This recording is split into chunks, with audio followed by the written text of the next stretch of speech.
Hello everyone, this is myself, Mohammad Yasser, NEET All India rank 9541. Today I'm gonna share you my NEET journey with all of you. So basically the journey was not so easy, it was not beds of roses. It start with lots of hard work and ends with lots of hard work. But सब क्या realise करते हैं last में आके it's important कि last में आके आप रिज़ल्ट मैटर करता है. No one ask for your hard work, no one ask आपने कितना ज़्यादा पेशेंस दिखाया, कितना ज़्यादा धैर्य था या फिर कितना परिश्रम था. वो सब नहीं देखते, सब बस लास्ट में देखते हैं कि आपने ट्राई नहीं किया. ये नहीं देखते, बस लास्ट में देखते हैं कि आपका रिज़ल्ट क्या है, क्या आप उस क्राइटेरिया को पार करवा रहे हो या नहीं. It's all your parents, your teachers and you yourself who see the journey from naked eyes. बाकी सब तो देखते हैं कि last and result of the process. So basically start होता है 12th के साथ from my school. I score 96% in my 12th और मुझे वहाँ से एक आइडिया आया. बेसिकली जब मैं 12th में था तो आई हियर्ड अबाउट नीट. वैसे आइडिया था कि यहाँ नीट होता है, बट जहाँ मैंने अपना अटेंशन पे करना शुरू कर दिया नीट के लिए, और मैंने 12th में ही नीट के प्रीवियस ईयर्स के क्वेश्चन देखे, जहाँ पर मुझे क्वेश्चन लिटरली बहुत इजी लगे. मेरे बोर्ड से भी इजी लगे, बट सब कुछ इतना इजी नहीं था जितना लग रहा था. It was literally hard. और चीज़ें कॉम्पिटिटिव एग्ज़ाम और बोर्ड्स में बहुत ज़्यादा फ़र्क है, मैंने बाद में जाके रियलाइज़ किया. और वहाँ से मुझे आइडिया आया. मैंने 12th पे भी इतना अपना अटेंशन हटा के अल्टीमेटली 12th की परसेंटेज या 10th की परसेंटेज कुछ मायने नहीं रखती. आपके पास कितना नॉलेज है वो मैटर करता है. फिर मैंने 12th के बाद प्रिपरेशन की. फर्स्ट ड्रॉप में 22 में तो मेरा 12th हुआ. उसके बाद 23 में मैंने फर्स्ट अटैम्प्ट दिया, जिसमें मेरे 557 मार्क्स थे. बट अनफॉर्चुनेटली मुझे कोई कॉलेज नहीं मिला, क्योंकि उस टाइम मेरी रैंक थी 45,000 अराउंड. बट मैंने उस टाइम मुझे लगा कहीं ना कहीं competition is so tough, so basically I should go with plan B. तो मैंने आयुष कोर्सेज में जाके एडमिशन ले लिया. बट वही है कि मन नहीं मानता. जिस चीज़ को दिल से चाहते हो तो बस उसके पीछे लग जाते हो आप लोग. हम भी और सेम चीज़ हुई. तो मैंने 12th में एडमिशन लिया, सॉरी फर्स्ट ड्रॉप में एडमिशन ले लिया आयुष कोर्सेज में. बट वहाँ जाके रियलाइज़ करा, बच्चा you are not being made for this, you deserve something better. You have to go out of this place and choose something else where you can spend your life with ease. I know कि 12th के बाद या फिर ये NEET crack होने के बाद भी BBS इतना ईजी नहीं पड़ता है. requires lots of hard work, but I am ready to pay my 100%. उसके बाद 12th में के बाद फर्स्ट ड्रॉप पे थे मेरे 575 थे. आई गॉट आयुष कोर्सेज में एडमिशन. फिर भी मैंने लिटरली मेरा 99.9% फोकस नीट पे था और 0.1% उस कोर्स पे जो भी मैंने लिया था. बट मैंने अपने नीट की जर्नी पे फोकस किया. काफ़ी सारे टेस्ट दिए 2024 की. बट मुझे काफ़ी अच्छे मार्क्स मिले. सिर्फ 30 मार्क्स आए थे मेरे 2024 में भी.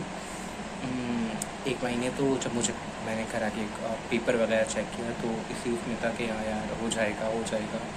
और अल्टीमेटली लग रहा था अंदर से इतना अच्छा लग रहा था कि यार you are literally going in a medical college for MBBS.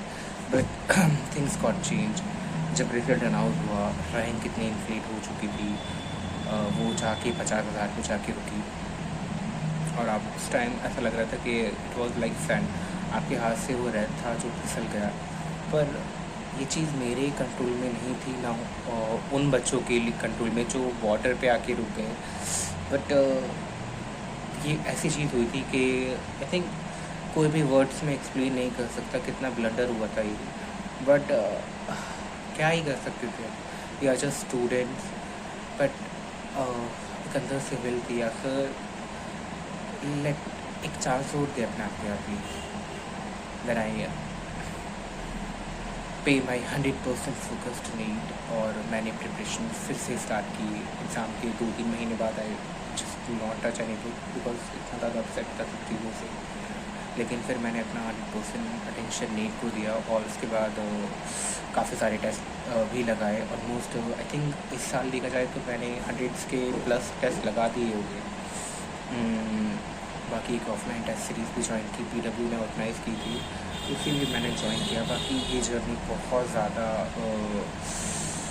Patience से भरी थी वैसे कह दूँ, और प्लस हार्डवर्किंग थी, और बेड्स ऑफ रोजेस तो बिल्कुल नहीं थी। बहुत ज़्यादा हार्डवर्किंग जर्नी थी और लेबोरियस भी थी।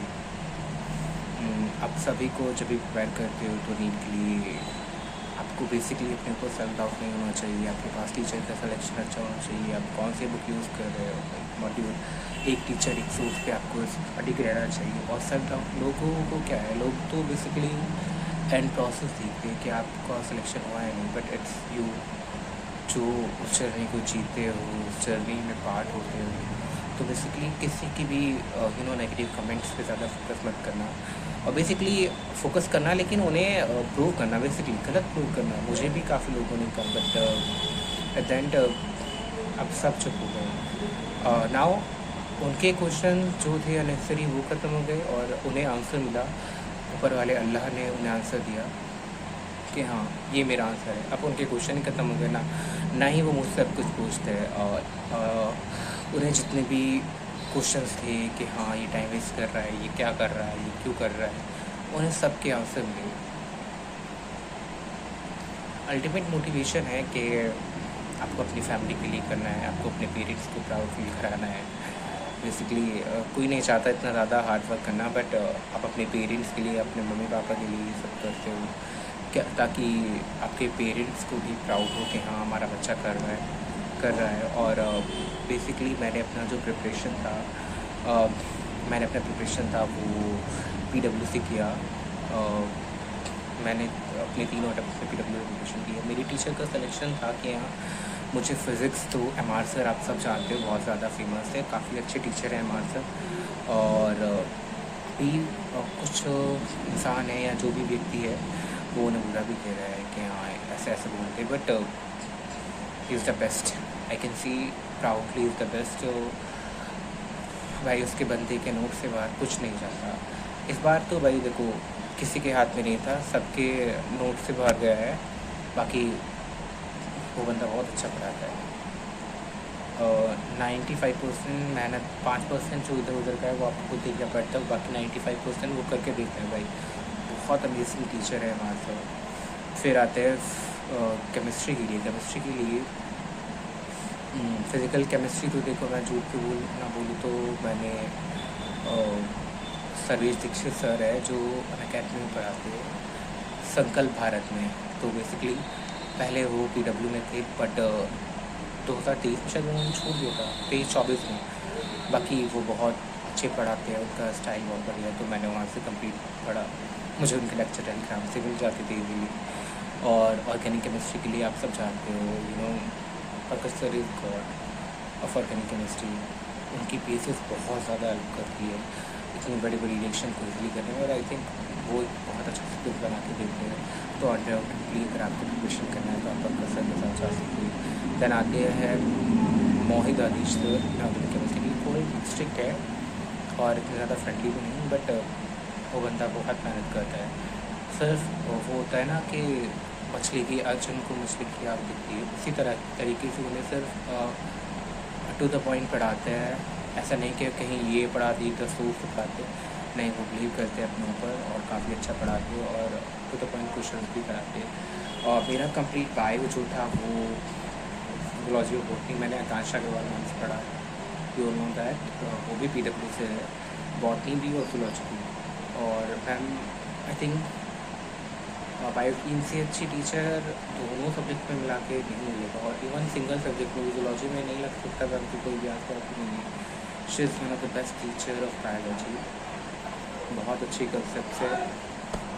Let's comes again to Akanksha Agarwal ma'am, she is the best teacher in biology section. आप बिना किसी डाउट के उन्हें चूज़ कर सकते हो। और आपको क्या चीज़ अवॉइड करनी है मल्टीपल सोर्स और मल्टीपल टीचर।